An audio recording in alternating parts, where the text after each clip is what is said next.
Hi guys, welcome to IT networking. So last videos BitLocker is problem not solved some people, so I give you second options. So guys, same options, so you can press your shift and then click to power button and do not release.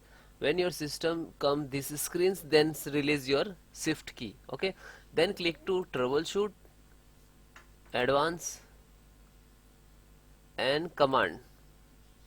I have few command to enter and BitLocker problem solve.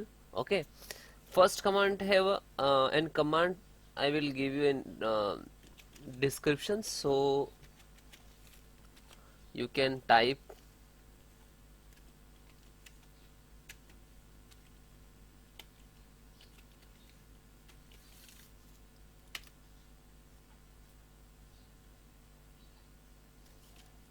Okay,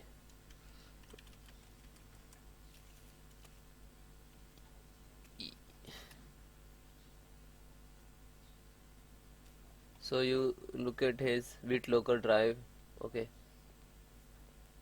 and disable. So guys, I have this command, six command. Okay, you enter one by one. Okay, and all command in description, so you can look at and type and then restart your problem solve. Okay.